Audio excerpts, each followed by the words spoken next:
that LeBron is still viewed by over half the NBA's general managers.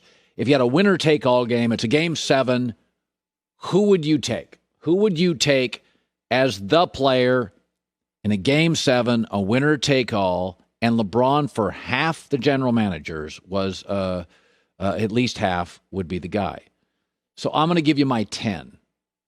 Who would be my 10 through 1, my 10 guys I would take a Game 7? I would start with Jason Tatum of the Celtics, and the reason I think he's still ascending.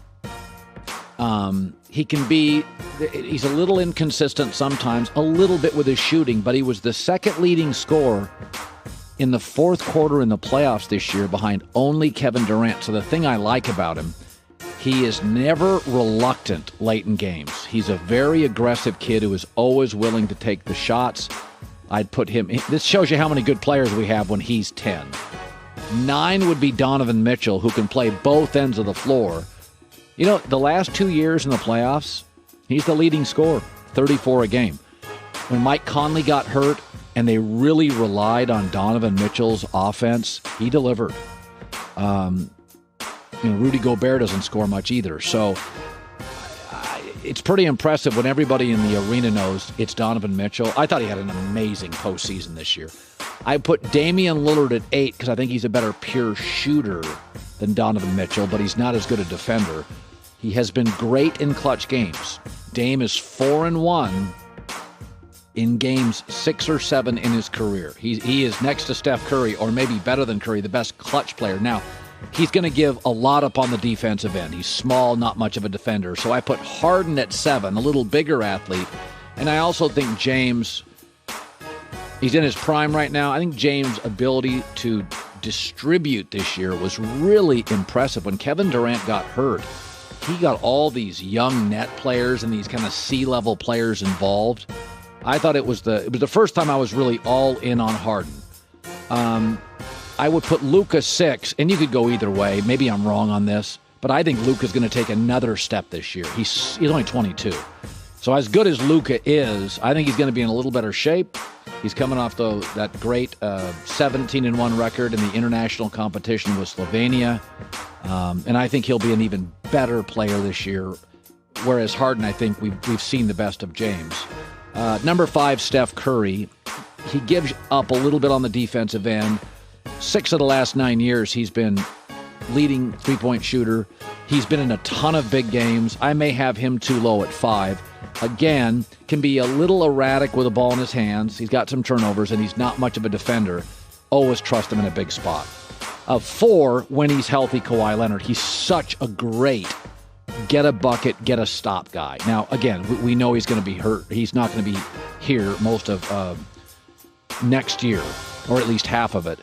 But if you look at his career, he has been defined largely by being at his best in big games. And again, he can defend multiple position players. So, and that matters, by the way, in these situational games. Can you get the stop? And he can. Number 3, and I would not have had him nearly this high before the playoffs. I thought Giannis delivered. He still can't shoot, but he plays. I mean, listen, in transition, he's unstoppable. Within 4 feet, he's unstoppable. And he keeps working at his free throws. And I thought, you know what? I've never thought of him as clutch per se, but he's got such a unique personality. He's totally unbothered by the noise. He just doesn't care. And I love that about him, so I'd put him at 3. I think I'd put LeBron at 2. LeBron is not the defender he used to be, but he is such a Swiss Army knife. You can ask LeBron, like Magic Johnson, I need 25 points, I need 18 assists. LeBron can do anything. He is not the defender he once was. And, would he be around for a game 6 or 7? There are these injuries things now I am thinking about with LeBron. And I would put him just behind Kevin Durant, number 1, who I think is the greatest offensive player in the game. And for the record, Durant doesn't get enough credit for this. He can guard multiple positions and is a very willing defender. Kevin's not strong, so he's not real trunky, so you can push him around a little. But Kevin can really defend, and he doesn't get a lot of credit. Kyrie's awful. Harden's not very good. Kevin Durant can defend. And I think he's the greatest offensive player right now in the game. mid-range, three, driving the basket. Their argument, I mean, as great as Magic was, he wasn't this is a scorer. As great as LeBron is, I don't think he's as natural as Kevin as a scorer. So I think right now, Game 7, Durant's hard not to take. So that would be my top 10. Hi, everybody. Thanks for watching. Subscribe here to get the latest from the show.